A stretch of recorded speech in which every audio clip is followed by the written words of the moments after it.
Allô, je te présente mon projet fluo et ma collection d'Halloween. Donc, j'avais déjà montré dans les vidéos précédentes les toiles d'Halloween, la première série de 5. Et suite à cette série-là, j'ai décidé de faire 5 autres toiles pour un projet d'animation Blacklight. Donc, c'est des toiles conçues spécialement pour l'éclairage de nuit. Et la première série, tu vois, est presque terminée à quelques détails près. Donc, vous verrez les finaux plus tard. Voici les 5 toiles supplémentaires. Donc, un squelette qui se fait courir après par un chien en disant quelques gros mots symboliquement. Donc, c'est pas vraiment écrit. Donc, celle-là, je la trouvais le fun parce que peu importe la langue qu'on parle, on va comprendre la joke quand même. Les autres, j'avais fait mes jokes en anglais pour une raison bien particulière que je vous expliquerai plus tard. Donc, même si je travaille en français et je suis au Québec, j'ai des visées un petit peu plus loin pour ces illustrations-là. Donc, c'est pour ça que les textes sont en anglais sur les autres toiles. Donc, voici un fantôme phosphorescent, fluorescent.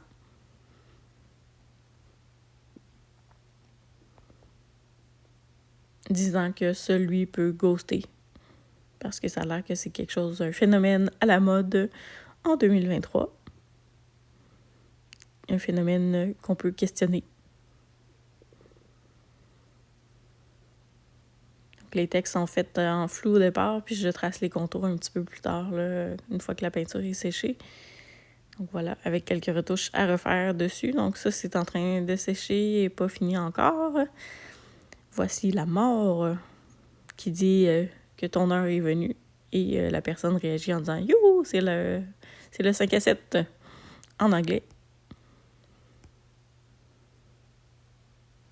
Donc, elle aussi, quelques retouches à refaire. Je vais vous montrer les étapes finales de ces toiles-là bientôt. Et finalement, il y a une sorcière qui prend un spa dans une potion magique, dans un chaudron. C'est le début de la toile. Finalement, j'ai sauté quelques étapes pour filmer ou prendre des photos. J'ai avancé. Et presque final, là, c'est ce que ça donne avec l'éclairage de nuit. Et voici une autre avec des petits monstres disant « Est-ce que tu peux garder mes petits anges ce soir? » Et regarder les petits anges, à quel point ils donnent envie de les garder. Donc, il y a peut-être quelques grands-parents qui vont se sentir interpellés par cette toile-là quand ils se font demander de garder. Et cette toile-là n'est pas finie, il reste encore beaucoup de travail à faire dessus. Et là, après cette toile-là, mon érable qui a perdu presque toutes ses feuilles en fin de semaine et un legging que j'ai acheté il y a quelques semaines m'ont donné envie de faire des toiles avec des feuilles, mais fluorescentes sur des fonds noirs. Donc, changer des décors d'automne orangés, mais aller vraiment ailleurs avec les couleurs. Donc, j'ai été chercher quelques feuilles dehors pour m'inspirer de leur forme. Je les ai étampées dans la peinture et ensuite, je les ai appliquées sur les toiles, puis j'ai retravaillé tout ça au pinceau pour redonner une forme de feuille parce que l'étampe n'est pas systématiquement correcte au départ. Donc, je retravaille avec des pointes, à refaire les pointes avec un pinceau, puis à retravailler les formes des feuilles et de la tige. Donc, j'ai été étape par étape avec des couleurs, puis j'ai réimprimé les feuilles de couleurs différentes par-dessus mes premières étapes pour avoir plusieurs couleurs dans une même feuille pour pas que ce soit totalement uni. Donc, je montre la progression de chaque étape. Et voici à la fin, j'ai rajouté des éclaboussures pour que ça fasse un beau dégât de feuilles, puisque j'aime bien ça à la fin, rajouter des éclaboussures de peinture, des petits points. Ça rajoute de la couleur, ça rajoute aussi de la profondeur à la toile en rajoutant quelques couches. Et voilà, les feuilles et les toiles à la fin du projet. Donc, c'est un petit projet amusant à faire, c'est bien le fun. Puis avec les toiles, les lumières Blacklight, les lumières noires, ça fait vraiment un bel effet.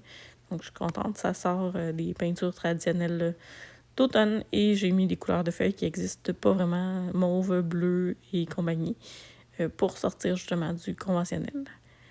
Donc ça va au séchage. Je verrai si j'ai des retouches à faire après. Mais ça complète bien ma collection d'Halloween, ma collection d'automne. Le reste va suivre son cours pour les touches finales pour l'étoile d'Halloween. Dans mon prochain vidéo, je pourrai vous dévoiler l'étoile finale pour toute la collection d'Halloween. Et je prépare une animation vraiment le fun pour les enfants à Saint-Antoine le 27 octobre où il y aura un rallye disco blacklight avec toutes les toiles que je vous ai montrées. Là. Donc, on va les utiliser, mais pour faire bouger les gens cette fois-là. Donc, c'est à suivre. Restez là pour voir la suite des choses si ça vous intéresse. Puis, vous pouvez aller voir tout ce que je fais parce que je fais pas juste des toiles blacklight et d'Halloween. Je fais aussi d'autres styles de toiles, de l'abstrait et du concret et d'autres trucs. Donc, tout ça est disponible et possible à voir en boutique sur pgkinart.square.site. Voici le code QR. Si tu visualises sur un ordinateur ou une tablette, tu peux le scanner directement avec ton téléphone.